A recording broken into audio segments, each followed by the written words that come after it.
Hi guys, welcome to another video. Today I'm going to talk to you about what photography was like here during the lockdown, and I'm also going to show you the one single picture that I took during this time. That probably tells you already what photography was like in that time. I'm here in Spain and we had a very strict lockdown, mainly because the numbers were really bad, and yeah, it was quite necessary. This lockdown entailed that we couldn't go outside at all without a good reason, and good reasons would be to walk your dog, go grocery shopping, go to the pharmacy, or go to work if you're an essential worker. There were 2 weeks when there was only essential work, and the rest of the time certain industries were working. As a photographer, without a press pass, you didn't have a good reason to go outside, so it wasn't allowed.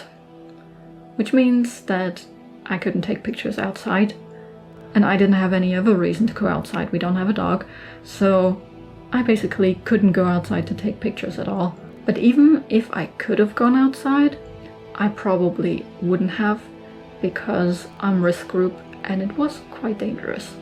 So I was trying to stay safe anyway, and that meant staying inside.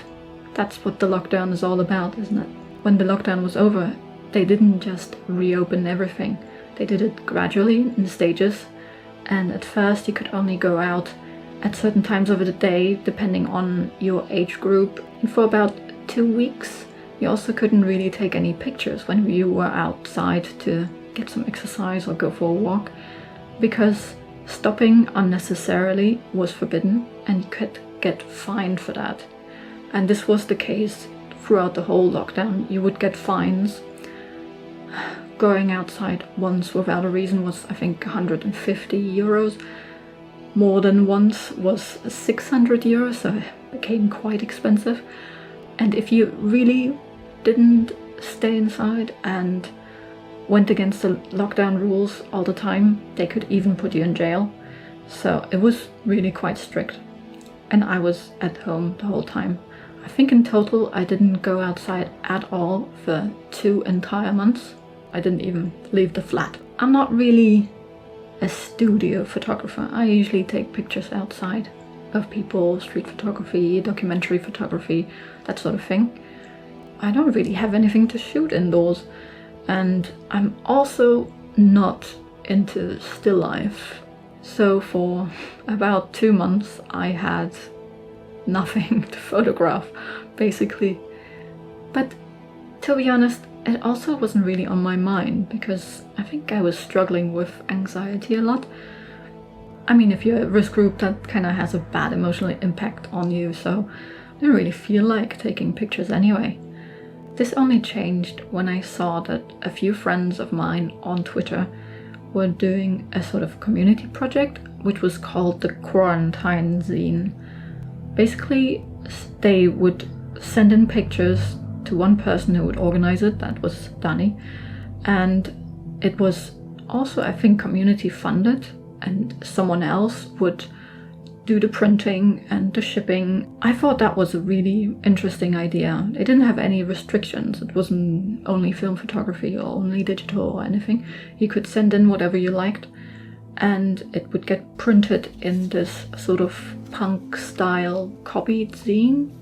And I thought that was a really great idea to keep people from going nuts, so to speak, in lockdown. But for quite a while I didn't really have anything to contribute, because I couldn't go outside, I had nothing to photograph, and I didn't just want to send in something from my archives at that point. But I ended up writing to them and said that I found it really great that they were doing this.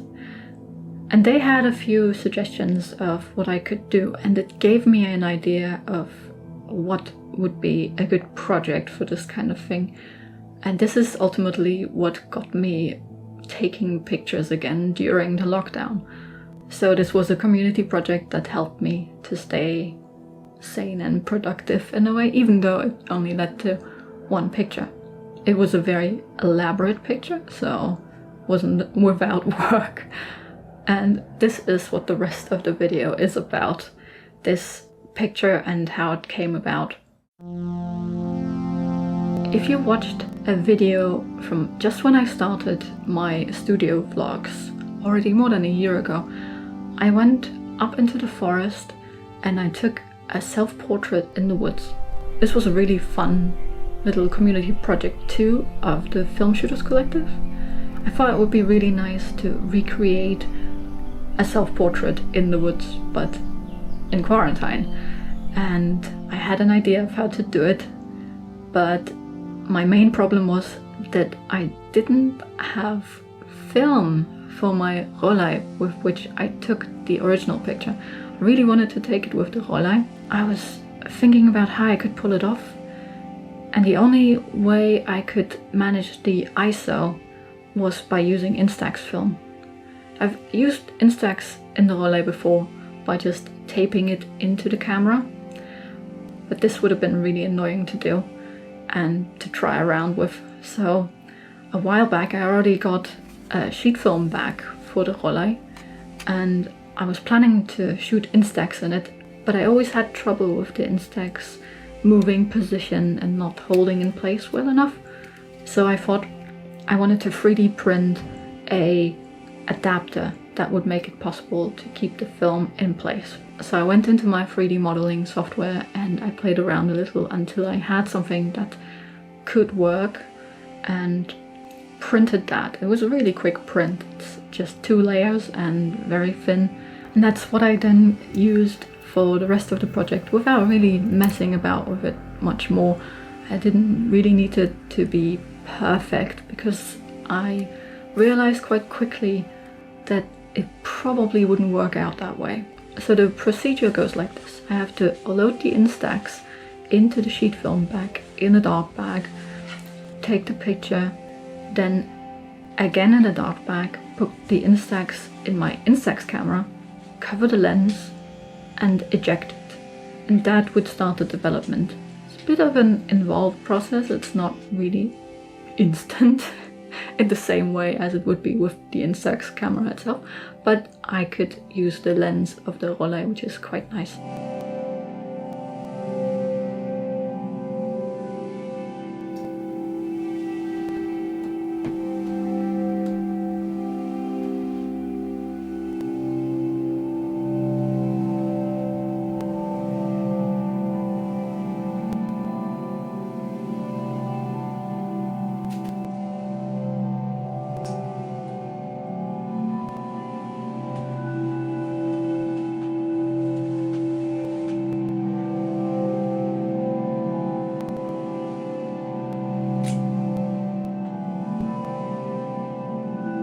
Two problems.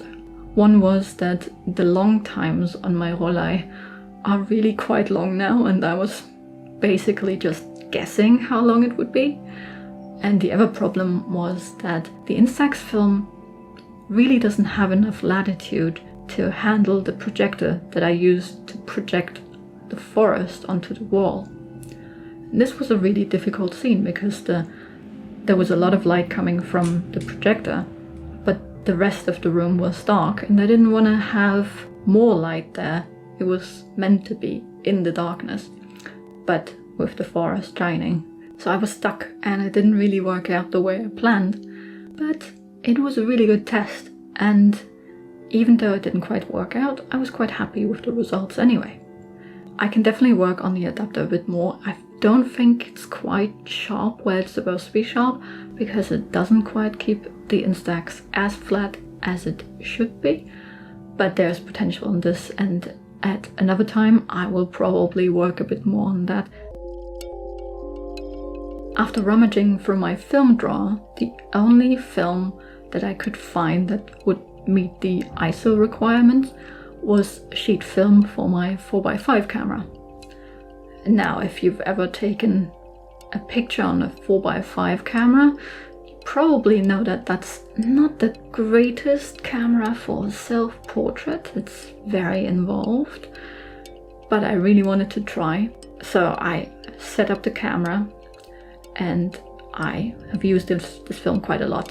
It was a Rollei RPX 400 And I've pushed this film to 3200 before, so I knew that this film definitely has enough latitude and not so much contrast. But now here the camera, that was a bit of a more involved thing.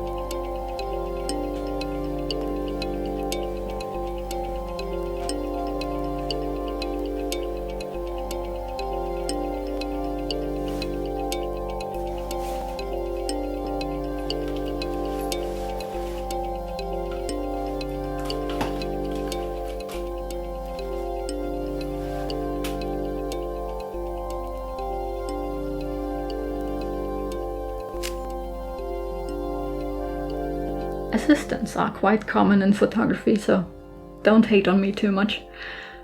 But I needed the assistance of my husband for this because I couldn't double check the focus, and I also couldn't press the shutter since my bulb release cable, the long one that I used with the Rollei, just wouldn't fit. The long cable release also didn't fit the back shutter of the Speed Graphic because it doesn't have enough power to press it down.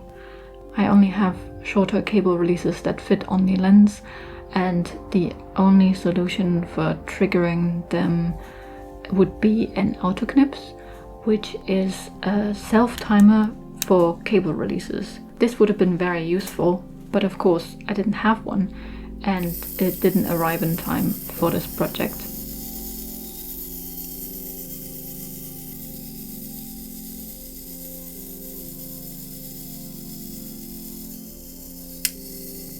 Did I take this picture? Did I? Well, I am the author of the picture. I set it up, I framed it, I also pre-focused it, and I put in the film holder and so on and so forth. So I did take this picture. The only thing my husband did was double check that I'm really in focus, tell me if there was an unfortunate shadow on my face from the projector or something like that, and he also pressed the shutter. Did he take the picture? Well, he pressed the shutter. Basically, he took the picture, but it was my picture because I did all the work before. I did the lighting, I did the setup, I did the framing and the pre-focusing and everything else. It's just a shutter? Really? That's actually a very interesting question. Did I take this picture? Let me know down in the comments what do you think. Also interesting, was it a self-portrait? And for this, the context might be quite interesting, since I'm not the only one who takes pictures like this sometimes. There's a famous photographer called Cindy Sherman, and she did this a lot. She took portraits of herself in a very stylized fashion. She always transformed herself into a different character, like on a movie set or something like that. And often someone else would press the shutter, so she didn't actually take the picture, but she is considered the author. These are not considered self-portraits though, because she didn't press the shutter. It's a very the rules are the rules distinction, and I was never much for the rules. Ask my teachers.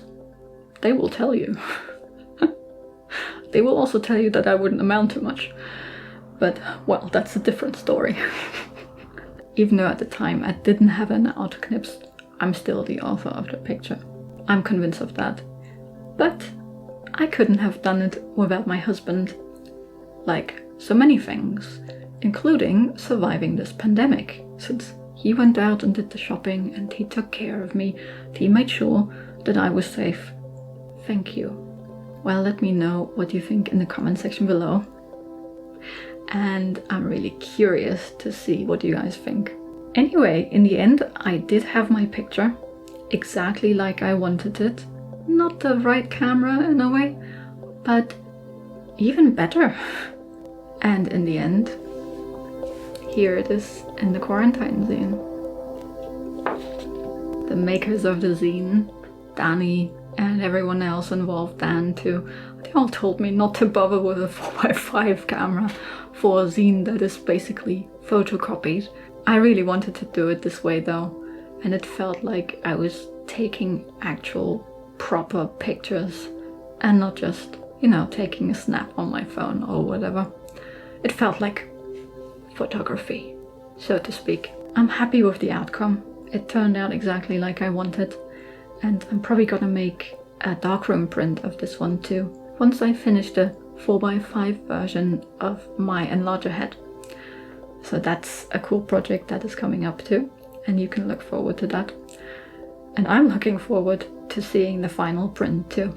I'm really happy with how the zine came out. It's the only issue I have for now, and it's such an interesting project. There are so many interesting pictures and perspectives on lockdown all over the world.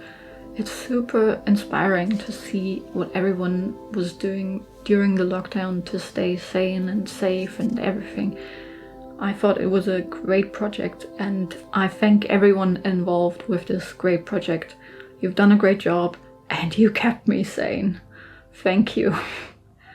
Now I would like to say one more thing that's been on my mind recently. So in the last couple of videos I showed you some footage from before the virus hit, and you seem to enjoy that. And I personally took a lot of comfort out of editing this footage because it gave me a sense of normality. This video is not much about the normality of things. It's the opposite. But also in many places there isn't the lockdown anymore. In some places it's only just starting, and I'm sorry, you guys. It's terrible that it's still happening in many places in the world. Here it's a bit open now and I can go outside, but I still feel very unsafe outside. And what I wanted to say was that I was slightly disappointed that I got a few anti-lockdown comments. I deleted them in the end because I'm risk group, and if you're saying things like the lockdown was stupid, then you're effectively saying that saving my life was stupid. And maybe you want to say that, but then you're completely wrong on this channel and you should just go somewhere else, because it's a bit of a strange thing to expect to be entertained by me and at the same time think that my life isn't worth saving. So maybe don't do that. Don't comment like that. It's not nice.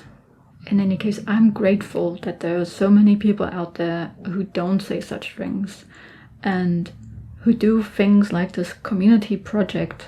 There are great people out there who are doing a lot to help each other, who are wearing their masks always and try to help wherever they can. If you're one of them, thank you. Thank you for protecting me and people like me. That's also gotta be said. Maybe if you're just starting lockdown somewhere, or you don't really know what the heck you're doing with your photography at the moment and you can't really go outside, maybe try something like I did in this video. Try to take self-portraits, difficult ones that really challenge you, because they are usually the most fun. I hope you enjoyed this video. If you did, then please leave a like and subscribe if you haven't done so already. It really helps out my channel and I would appreciate it. Normally I would say you can expect more videos like this one, but please, no. I want to go outside with my cameras. And I did go outside the other day, so you can expect more videos outdoors. In any case, I hope I see you soon for another video. Bye!